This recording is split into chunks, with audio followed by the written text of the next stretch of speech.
You're listening to a Countout Podcast.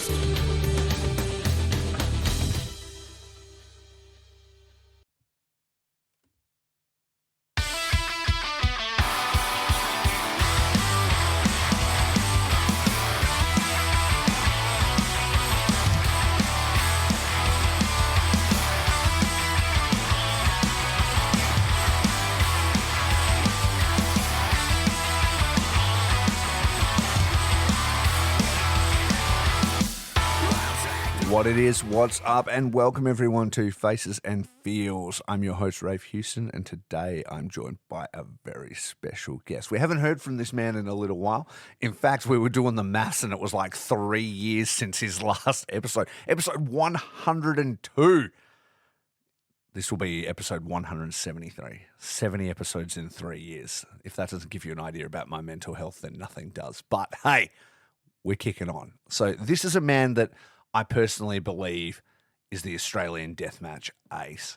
It is the one and only somebody about to make his return to ICW No Holds Barred and to Australian Deathmatch Wrestling.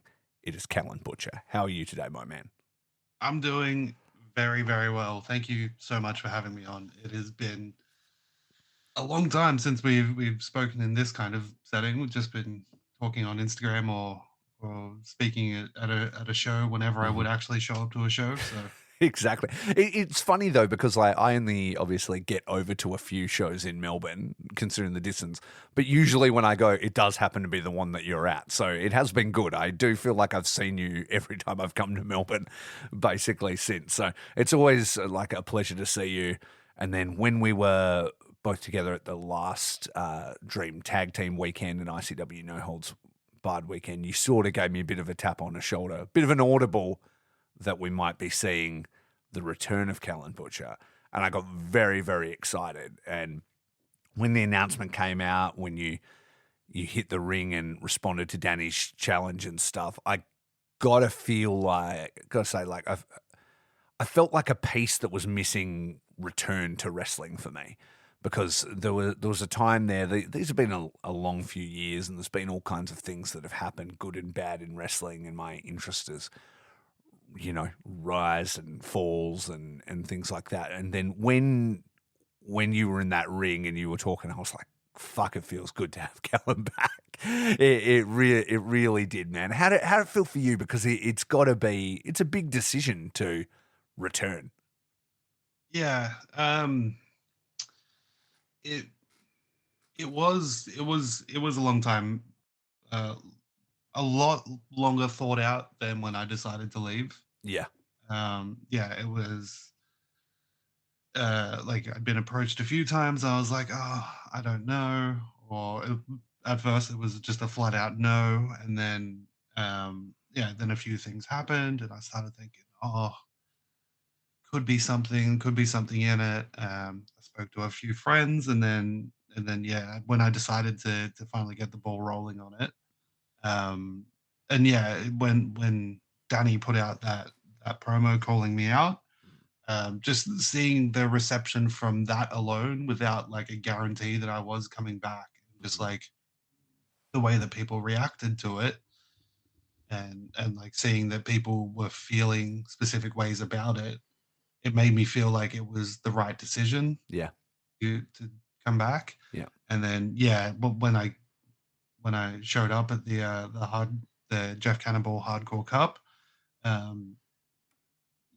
like the crowd reaction there was insane. I wasn't expecting people to just like straight up on their feet cheering for me before I'd even taken my little mask off.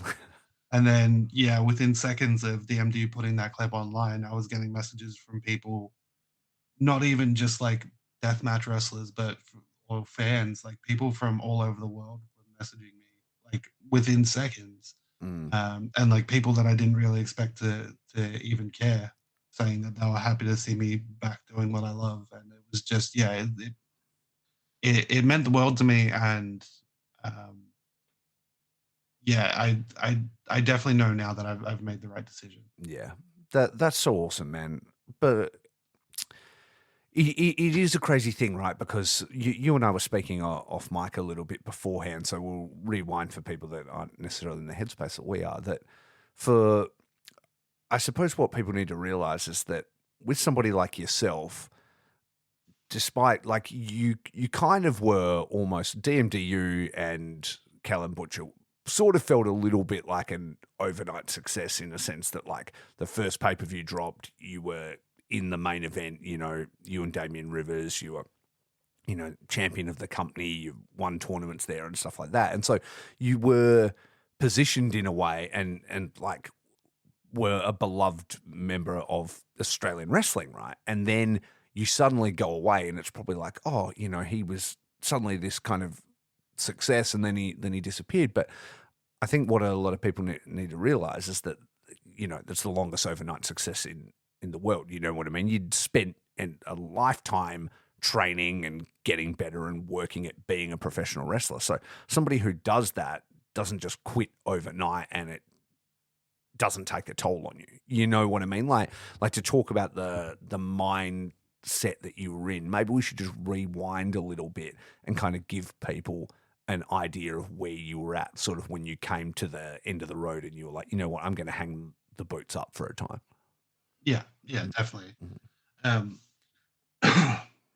I think like even last time we spoke about like the real life Callen and like the job that I was doing where I was a diesel mechanic, and that was honestly miserable. And yeah, I was also helping run DMDU from the start. So not just wrestling, there's a lot of extra sort of pressures there when you're behind the scenes and exactly. Like and there'd be like fake people or whatever that would like say something good to your face and then say something behind your back and stuff like that. And that's just wrestling. And like I didn't really click with it until a little bit after I'd left that like I was taking everything way too seriously. And wrestling is supposed to be fun. Like realistically in independent wrestling, especially in Australia, you're not going to be making a lot of money. You're going to be doing this out of your passion and your love for it. And I wasn't, I lost sight of that a lot.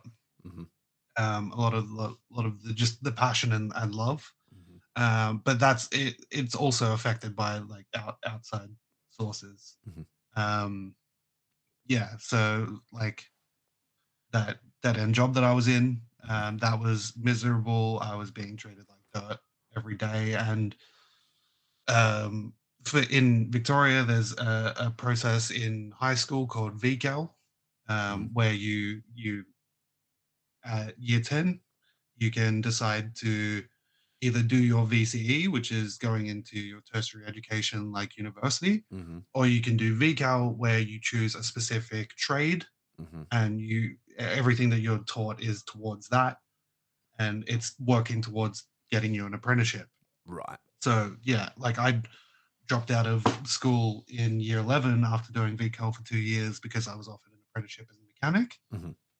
So I didn't have like any university qualifications or anything. So with the miserable job that I was in, it kind of like started really affecting me that I didn't think I'd ever be able to get out of that. Yeah. You're like, I've thrown all my chips into this basket. In fact, I didn't finish high school because I thought this was what I wanted to do.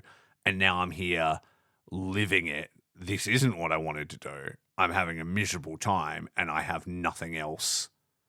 Like, no, you'd be feeling like I maybe don't have any other options because this is what I did my last 2 years of education based around. So it's like, am I educated to X level in people's eyes, you know? Yeah, and there was also like the aspect of it being like such a miserable experience. Yeah. So I was working at one place. I worked there for 7 years until they went out of business. And then I went somewhere else and I was there for another 5 or 6 years. I was a mechanic for 13 years. I'm not entirely good with math because I dropped out of school.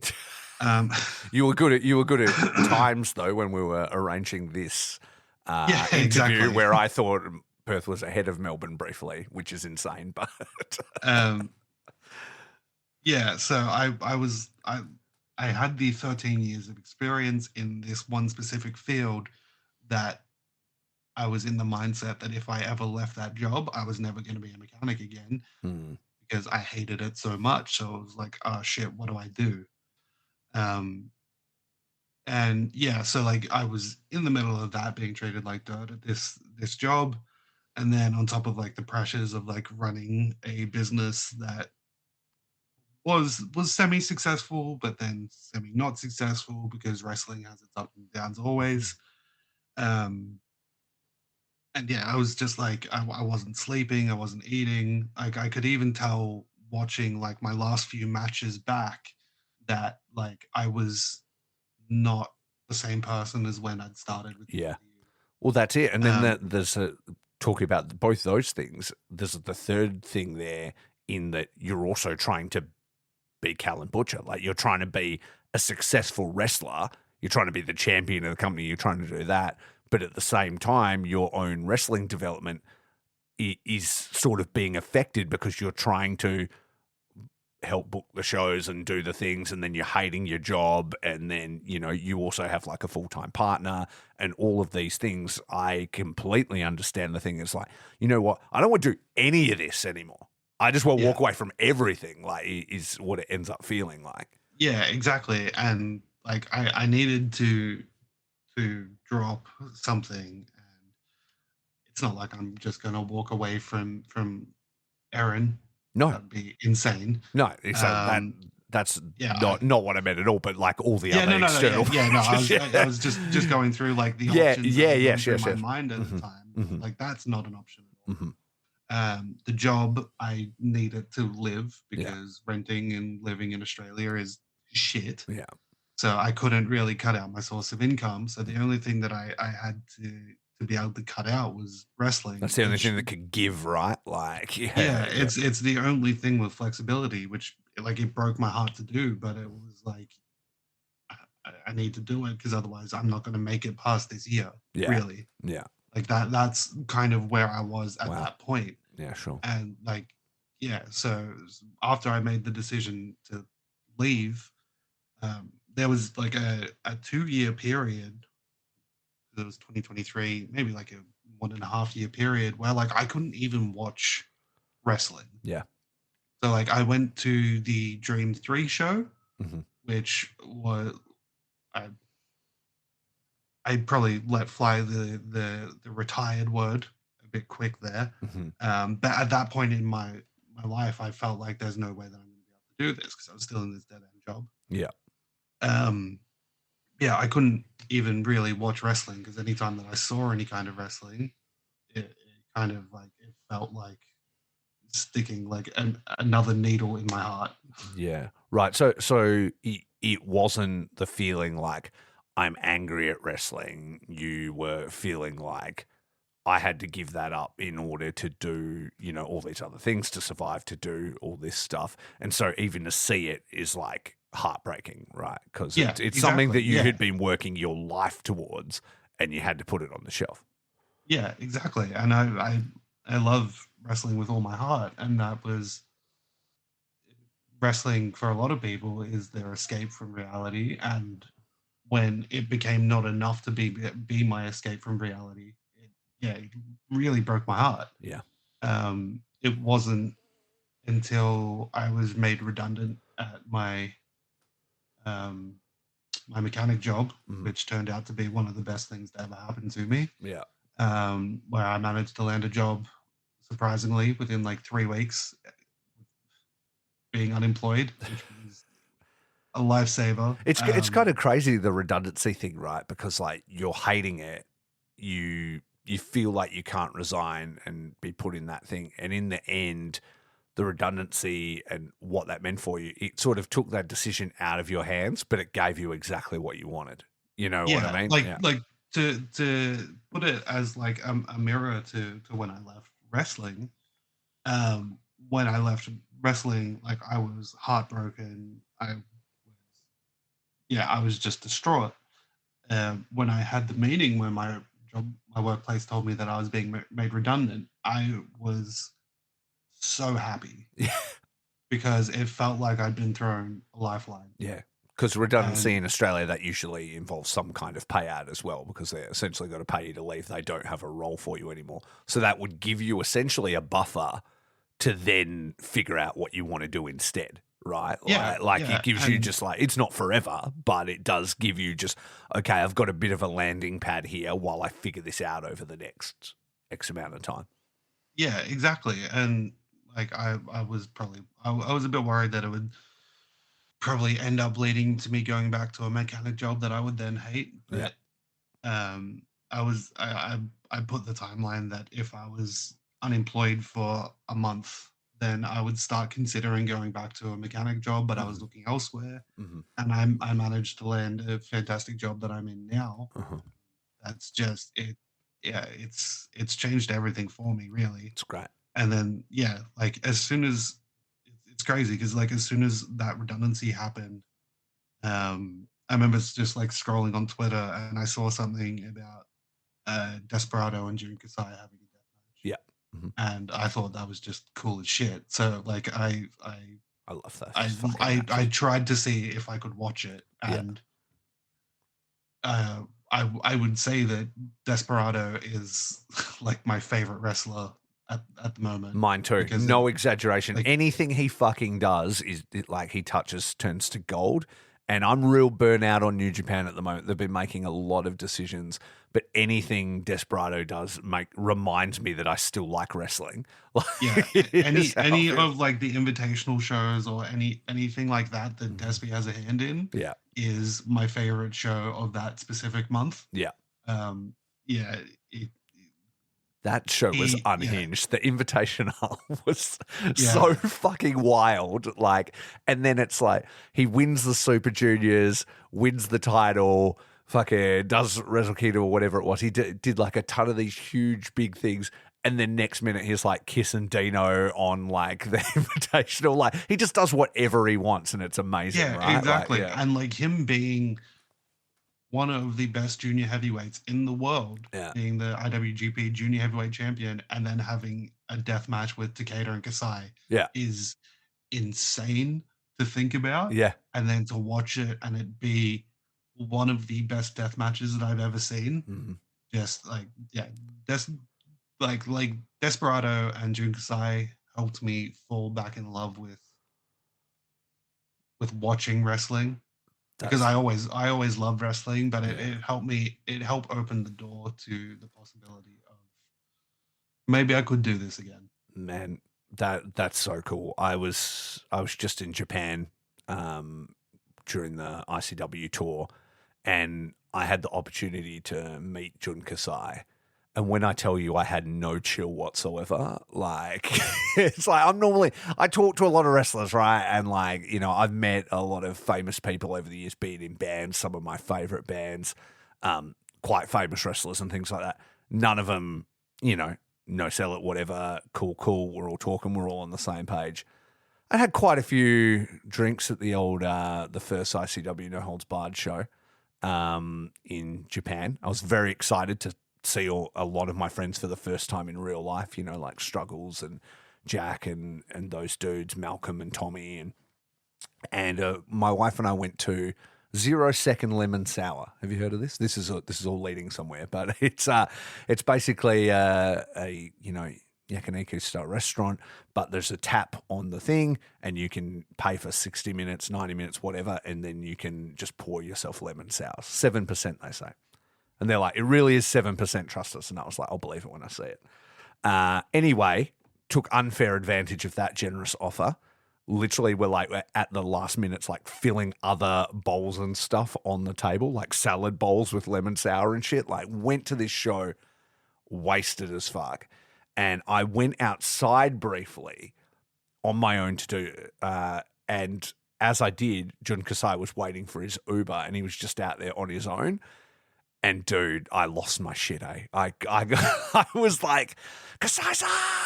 Like, and I was wearing all his merch and shit. I was like, can I get a photo and stuff? And I was like, that's the least cool I've been with anybody ever. Like, just because I was so excited to meet him because I really believe he's like the fucking best to ever do it. Well, him and Takeda. Yeah. And yeah, absolutely. Yeah, 100%. Sorry, I cut off your story, but I had to get that in somewhere because I thought you would enjoy laughing at me being an absolute fanboy. No, it's because I mark out as much as you want. Yeah, I was showing him because I had his shirt on, but it had a full background. I had my back off. I'm like, I'm wearing your shit. You're the fucking man. Like, I was like, can we get a photo? He's like, yeah, cool. Like, he is obviously been doing this for like, 30, 40 years. So he's nothing fazed him. It's not like he was like bothered by somebody that was super into his work. You know what I mean? Like, that would be pretty, I think, standard for him, really. Yeah. Yeah. But that's so cool, man. Like, they, and what they do and the freedom and like love for deathmatch that they try and broadcast to the world touched you. I think is really cool. Yeah. And so like that was a big part of me being able to watch, like actually sit down and watch wrestling and enjoy it. Mm-hmm. And then when Dimitri came down to Melbourne, Dimitri Alexandrov, I got a message from Joel because I'm one of the psychos that ordered a shitload of syringes because I was one of the psychos that actually enjoys doing syringe spots. Yeah. I enjoy making people uncomfortable like that. Yeah. And yeah, Dimitri had mentioned that he wanted to do syringes, and obviously Joel remembered that I had probably 200 stashed around somewhere. Yeah. So I got a message from Joel saying that, he was just asking if I had the syringes. I said, I'll check when I'm home. Then he said that Dimitri also really wants to meet you. So I don't know if you can make it to a show, but if not, we can meet you. We ended up meeting for a beer, and it was just, really cool to hang out with Dimitri. And when we met, he was telling me that like, even when he said that he was going to come to Australia, like there was a whole bunch of people from the States saying like, please say hi to Callen, or do you think Callen will come back, or something like that. And that was, that kind of made me realize, like, because there was a part of me where I thought that I might have been forgotten. Yeah, sure. And that kind of made me think like, well, there's no point in coming back because nobody remembers who I am. So I would have been full story back to the nobody. Yeah. And it made me realize like, okay, so I left an impression on some people out there that would probably be happy to see me come back. And then Joel had mentioned it. He's like, oh, like we've got this show and this show. Like if you want to like show up or anything, like it'd be cool. It'd be a cool moment. And I was like, I don't know.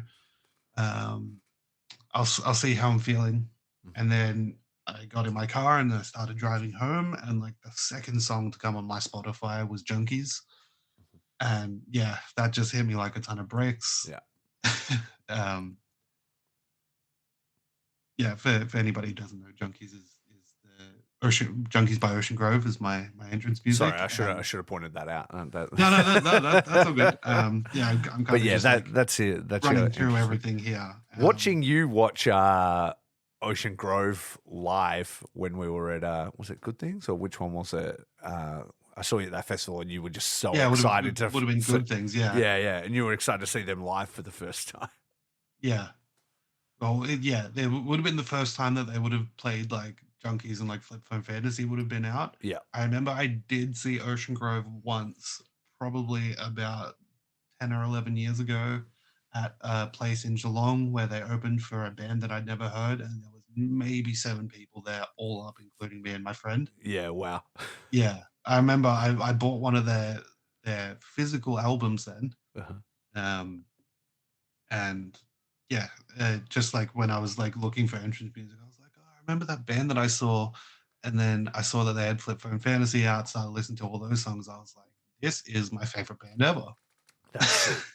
That's sick. Have you ever reached out to them or spoken up? So they came down. Not came down because they're from here. They did a tour probably a year ago now, Mhm. um, and they were playing in Geelong, and Aaron and I went to a show. Mhm. And yeah, I was just talking to the guys after the show because they were like just loading up, waiting for their car to be brought around so they could load up. Mhm. I just went and said like, "Hi, I'm Callen. I'm a really big fan."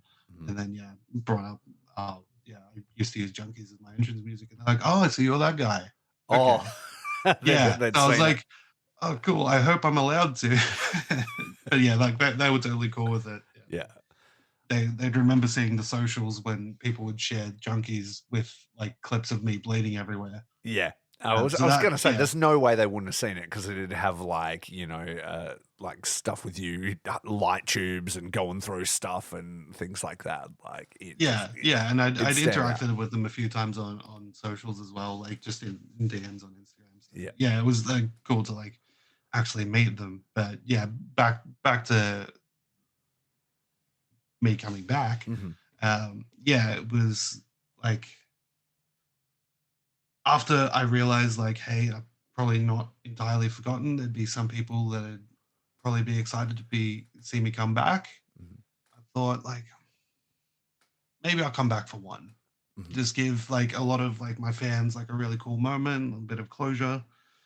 And then as it does in wrestling, one turned to two, and two turned to potentially three, and then it turned to me like pitching like entire storylines and everything.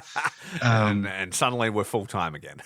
Yeah, like I won't be able to make every single show, but I love deathmatch wrestling Yeah. with all my heart, Mm. and I I know that I have a lot of time to make up for Mhm. since I've had 2.5 years of not doing it. Mhm. And yeah, even getting to see my Crimson lover Akira absolutely kill it in Japan. Mhm. Stuff that we used to like just stay up talking about in DMs and like on Discord and stuff, seeing him be able to actually go and not only wrestle in Japan, not only do deathmatch in Japan, but to like do Korakuen Hall, Mhm. which has like always been like the goal of mine and something we always spoke about to also like taking over Japanese deathmatch wrestling, I mean, becoming the fucking the king of the deathmatch, it's and then crazy.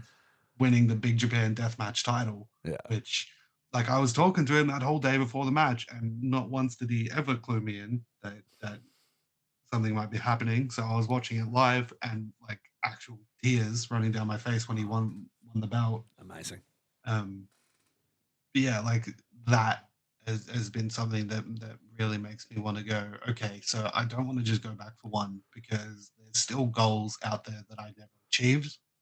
And I want to be able to put myself in a position, work my ass off to be able to achieve those goals. Mhm.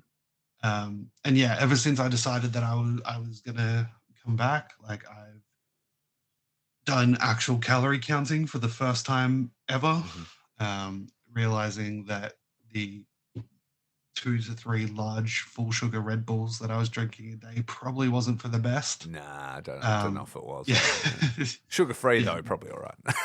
yeah. Well, like I've moved to the White Monster. I'm part of the White Monster gang now, Yes, hell yeah. and Oh, yeah, that has changed a lot for me. But yeah. like calorie counting in general, um, yeah, because like after when I left, I was probably about 128 kilos. Mhm. Probably the heaviest I got was like 135 ish. Mhm. Um, and yeah, since I decided to come back, I've like got my gym membership going again. I'm going to the gym pretty regularly. A lot more now that like things are actually all rolling on. Mhm. I'm down to 117. Wow. Weighed myself this morning, Yeah. so I've managed to lose almost 20 kilos, Jesus. which is it's light, lighter than when I left Yeah. because I made the decision that if I am going to do this and I am going to come back and like mentally I'm in a much better place, Mhm. that I want to show that physically as well and come back better than I was before. Absolutely. And you talk about, your boy Akira, the physical transformation that he's undergone during his time in Japan and stuff like that. I saw that man in real life, and I've met him in real life when he was in Australia the first time, but I saw him in real life, and I was like, you don't even look real anymore. You're like he looks amazing. Amy said he looked like a Dead or Alive character, if you remember that video game. Yeah, I definitely remember Dead or Alive. And he's like, that's a great compliment. But he looks unbelievable, and like the level of work he's put in just shows that, what can be done, and there's no reason that you can't live that life too. I feel like you have all the talent in the world, dude, and I think you've got like a real organic connection with the fans, and all you've got to do is reach out and sort of take it, I mean, like even touching on Akira, like with everything that he's been able to do this year, I feel like as far as deathmatch wrestlers that want to go to Japan or American deathmatch wrestlers, at the moment, I see him as the measuring stick. Yeah. And with me taking 2.5 years off, because I've been training for a number of months now to get back in the ring, I hope that I'm going to be better than when I left. Yeah. But I also need to see where I want to get to reach my goals. So thankfully, earlier this week, Danny Demanto announced that in Adelaide, it will be the Crimson Lovers Collide. I saw this and it made me mad because I was like, fuck, I can't keep flying around this country, but maybe I do have to go to the Adelaide show. That show is going to be absolutely insane. Yeah. Not only do you have probably the most insane big man death match that's ever happened in Australia with Michael Weaver versus Abdullah Kobayashi, which is insane. It's going to be insane. I've also been given the opportunity to wrestle my fellow Crimson Lover and Akira. And I know that there's specific things that a lot of people will want from this match. It's mostly kissing, I think. Mostly kissing, yeah. Which, I love Akira, but I also need to know where I measure up with arguably one of the best deathmatch wrestlers in the world. Yeah. Well, think about it. So when was your first match with Akira? Was the first night of the first ICW No Holds Barred tour, right? Wasn't it in the cage? Yeah. It was you and Akira the first time you guys wrestled, and then you kind of like tagged for the rest of that time. So now we literally fast forward like what, 3-4 years? Probably about 3 years. I think it was end of 2022. Yeah. When that was. And we're going to be nearing the end of 2025 now. And like, you're both completely different men now. You know what I mean? You've had time away and he has doubled down, essentially. You know what I mean? Like spending as long as he did in Japan and everything like that. So you're going to get a real first-hand look at what that feels like. Yeah, 100%. And I think that's so valuable though. Like, you know what I mean? Because even like you already know, you're like, I know where my goals are and I know I'm not there right now, but it's going to show you how far you have to go. And I think that's like a motivational tool in a huge way, right?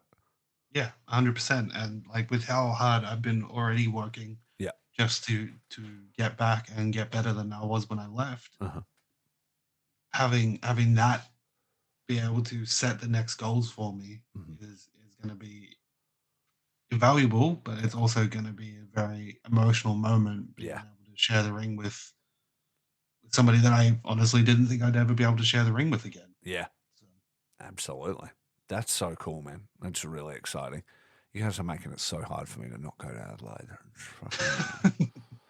I messaged Joe. Joe was like, I think you should come. And I was like, is there a DMDU corporate Virgin account that I can just like put my flights on? What's the go? Can we do that? But there isn't yet, which is unfortunate for me. But it might be all right. It might be good. So I guess the next steps then, you've made the decision. You're like, you know what, fuck it, I'm gonna do it.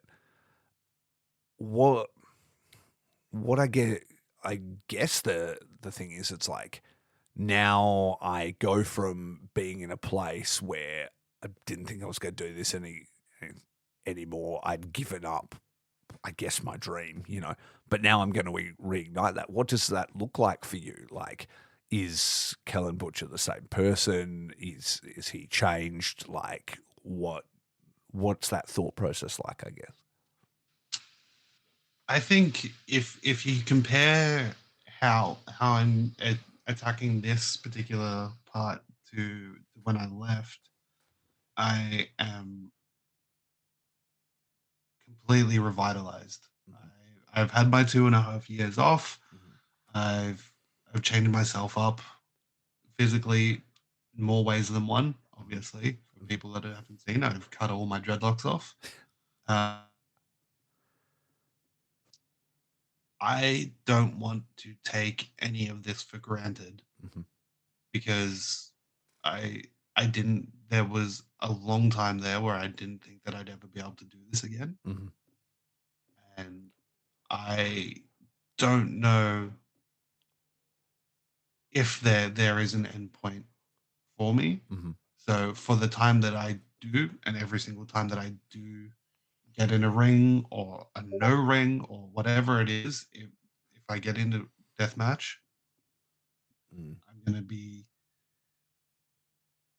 crazier than I ever was before. I'm gonna be more aggressive than I ever was before because I have my goals that I believe that I still can reach. Mhm. Absolutely. So I've lost 2.5 years. Mhm. I don't want to waste any more time. Mm. It sounds it sounds like that 2.5 years, or at least I hope that 2.5 years was an investment for you in priorities, in mental health, in all those things, because it sounds like you were in a quite a dark place, obviously, and then now you get to experience doing this again, but essentially kind of with a clean slate. You know what I mean? This time you're not going in also think in the back of your mind you're thinking about that job you hated. In the back of your mind you're thinking about the running of the company and all those kind of stuff. This is actually the first time that you just get to go and do this and just focus on being the wrestler you want to be. Yeah, 100%. Like all that weight is gone. You've let all that go, and you spent these 2.5 years thinking about it, and the love has started to come back, and you're like, wow, I can do this, and I can just focus on being that wrestler. Yeah, Yeah. 100%. Like, if anybody has the question of what is this version of Callan Butcher going to look like, this version of Callan Butcher is going to look like somebody who has more fire than ever Mhm. and is willing to do everything that I can to be able to reach my goals. That's awesome, dude. And I'm so excited for you. I'm so excited to see not only where you're going to be when you come back, but also where you're going to get to. Like Yeah, the way you're talking and stuff, like the focus on the fitness, the focus on developing. Like I know today you were at wrestling training today and stuff. And when you were, I can only imagine that when you guys started DMDU and stuff like that, you'd already been wrestling for a long time.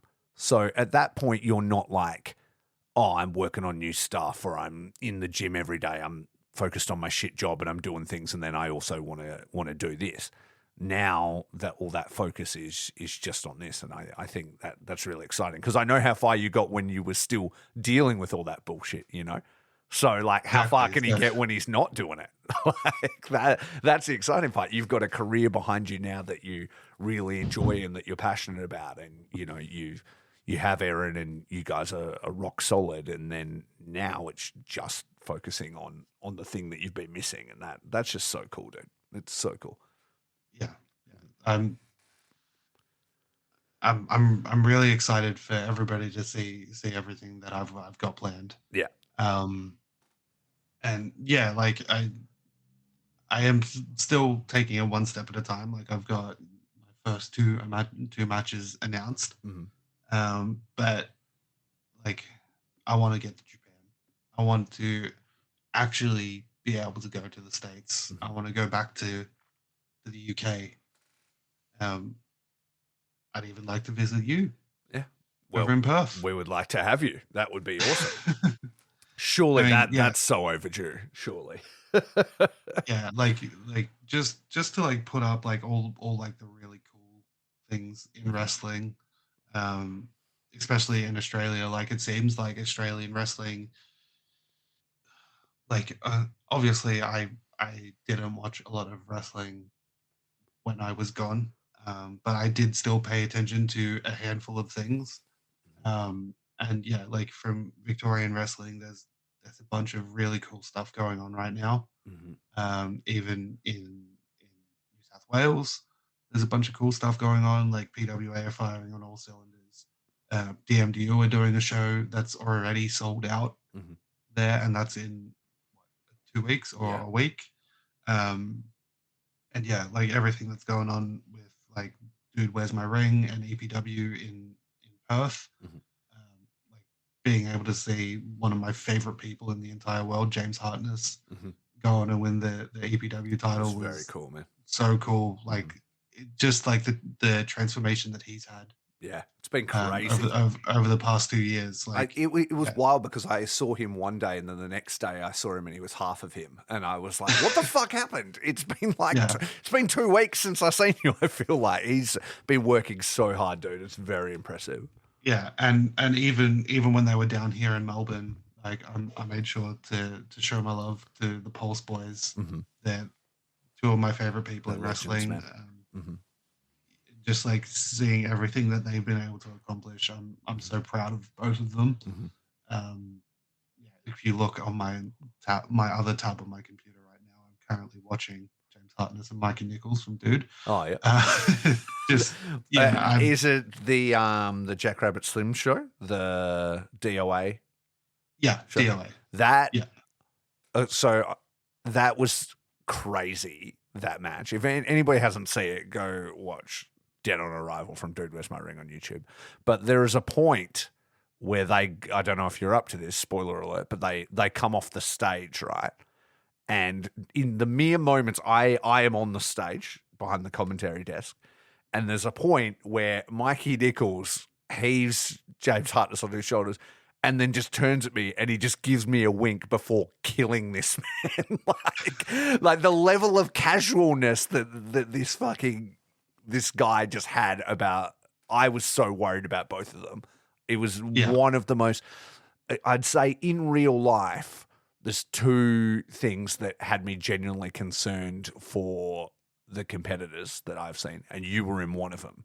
So there was that one where I was like, they're both dead. And then you and Alex Callen, my first time seeing Deathmatch Down Under live, I was in like the front row.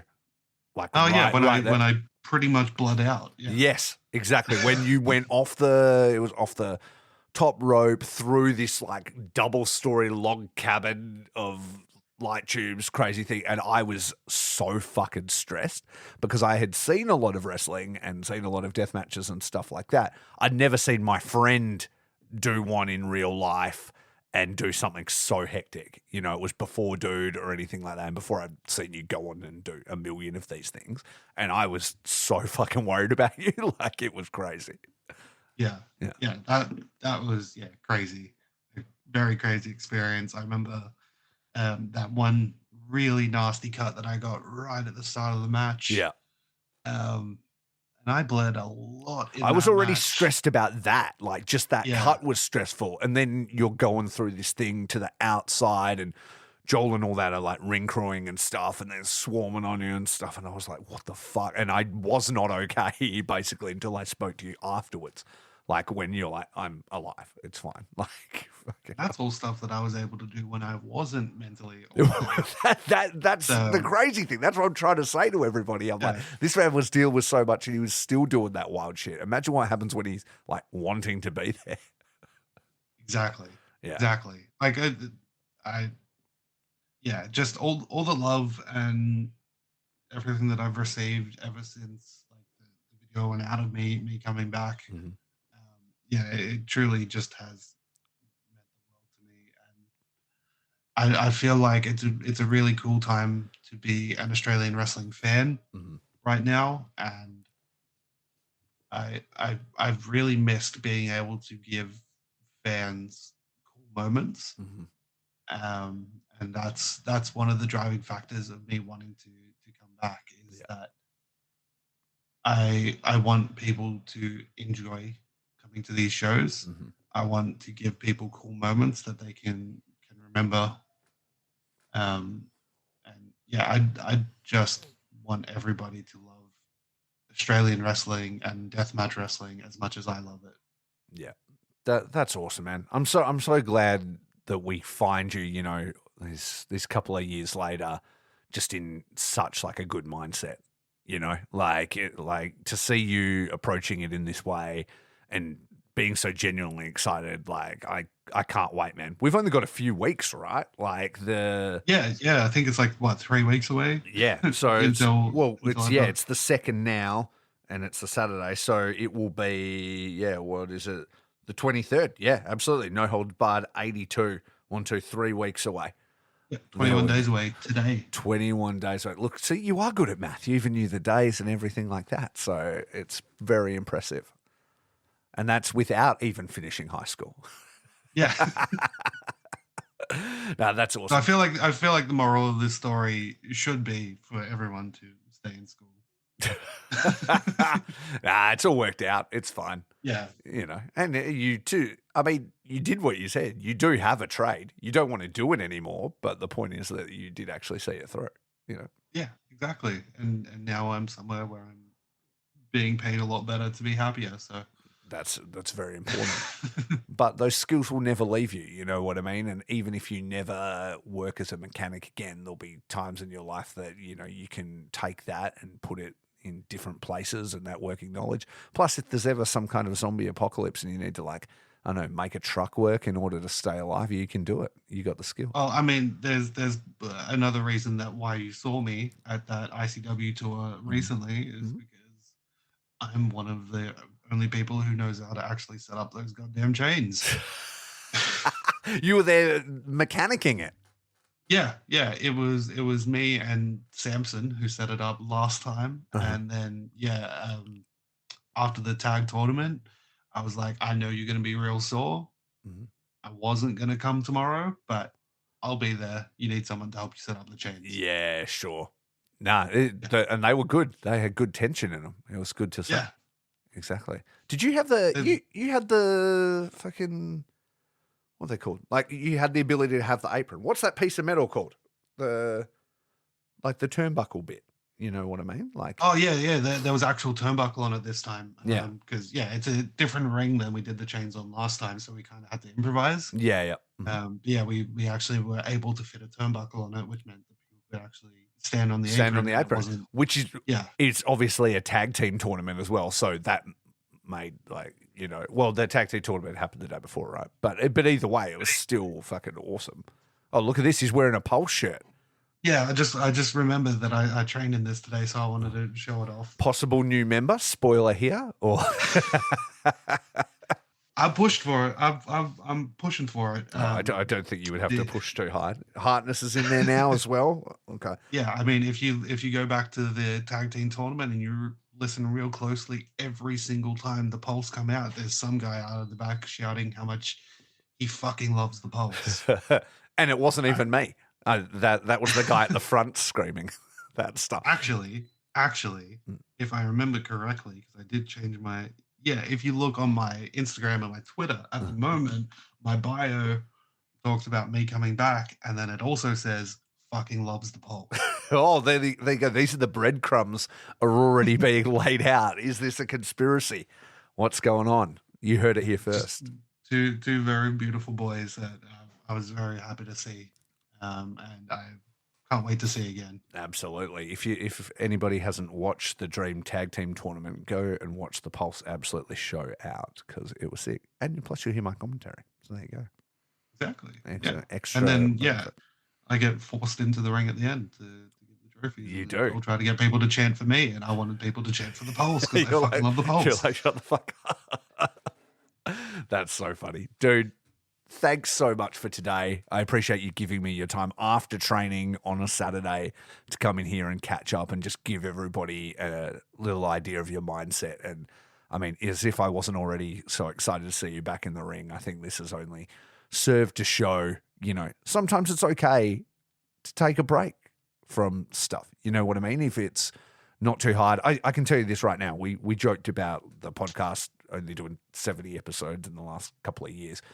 And maybe I would have benefited from also taking time off. You know what I mean? I've been trying to grind through it. It's not that I don't like doing it, but when you have other things in your life, it can sometimes be hard to do this extracurricular stuff and it becomes not as fun and hard to fit into your life. You've really Yeah, showed that like you were in such a dark place and you're like, you know what, something needs to give. We're just going to step away. And then watching that transformation in your mind is pretty cool, dude. yeah. I know like a lot of people do put across the message that mental health is a killer, but it really is. And it one thing that from everything that I've seen since I've come back is that it is okay to take a break sometimes Mhm. and to take a step away. My step away just happened to be 2.5 years, but it doesn't matter the time Mm. because if you love something and you put the energy into something, it will always find a way to give you that love back. Mm-hmm. Exactly. And also like it shows as well, like one of your fears during that time was like, do I even bother coming back? People have forgotten me and things like that. Those connections were real. You know what I mean? The connections you have with the people that support you, with your fans, with the other wrestlers, all those connections were real. And they were just waiting there for you to pick them back up again. And I think that's really important. And sometimes people, continue doing things they maybe don't want to do because they're afraid, it'll just all end and I can never take a break. It's got to keep up the grind and stuff like that. But I don't think that's true. If what you're dealing with is real, it's still going to be there. Yeah, Yeah, exactly. absolutely. And most of those people are going to want you to do that because they want the best for you. And that's the most important thing. Yeah. Absolutely. Now, that's awesome. Well, tell people where to find that, the Instagrams and Twitters that claim you're a fan of the Pulse. My my Instagram and Twitter are Callen Butcher. You can always find all the details of what I've got upcoming on my Instagram or my Twitter. If you are in Melbourne on Saturday, August 23rd, Mm-hmm. you can watch me come beat Danny Demanto to a fucking bloody pulp inside the chains. Because that man has been chirping on Twitter. I'm sure he has. Yeah. Yeah. Especially when his lovely partner Jem takes my sides on things. He starts to get those Twitter fingers real bad. And then if you're in Adelaide the following week on the 29th of August and you want to see a very emotional match between two people who love each other very dearly inside the chains, it'll be for NHB again in Adelaide for their first time in Adelaide, and it'll be myself and my Crimson lover Akira. And then if you're in Melbourne, the Sunday of that weekend, which I believe is the 31st, Deathmatch Down Under will be doing Poor Decisions, and I will also be part of that. Excellent. Anything else going forward, I don't have the information for you right now, but yeah, keep up with my Instagram and my Twitter, and you'll be able to find out what I'm doing next. Absolutely. And also you hinted to me that there will be a merch drop coming as well. Yes, merch TBD. I should have shirts for at least one of those shows, if not both. I'm working with the incredible Redneck Kung Fu, as I know them as shirts. Yeah, we're looking at getting something sorted for everybody for when I come back. Excellent. That is awesome. Dude, thank you so much. It's always a pleasure to see your smiling face. I'm glad we got to talk through it all, and I'm so excited about your return, and I look forward to seeing you in like 21 days when I catch 21 you. days, I'll see you there. Start the timer. I'll put the days counter on my phone with just a picture of your face until I can see it in real life. Everybody, thank you for listening. Thanks for checking out everything. Make sure you support Callen in his journey as he returns to this crazy world of deathmatch wrestling. And don't forget, it's all about peace, love, and pro wrestling. Peace out. Thanks for listening. Faces and Feels is a proud member of the Count Out Podcasting Network. It is created and hosted by me, Rafe Houston. Edited by myself and the amazing Ryan Nietzsche, and the show is available on all good podcast platforms, so please go rate and subscribe. You can follow the show everywhere on social media, Instagram, Twitter, Facebook, etc. at Faces Feels Cast, and you can check out the Count Out Network and all our sister shows over there at Count Out Pod. If you'd like to book me for commentary, have an interview request, a topic suggestion, or you just want to say hi, you can email us at facesandfeels@gmail.com. With all that said, thanks for listening, and please support our friends and sponsors. Peace.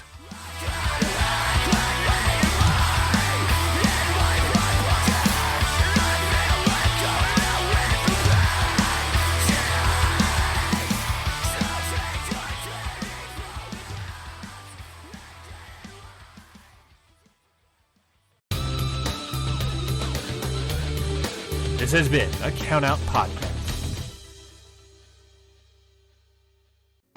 Ring Post Radio is the only show hosted by Ryan Knightsey and Scotty Edwards that talks about the entire world of professional wrestling. With new episodes coming out every Sunday, there is absolutely no reason to not listen to real, honest wrestling opinions from two crazy maniacs. Have a hot boy summer and listen along to Ring Post Radio every Sunday on the Count Out Network.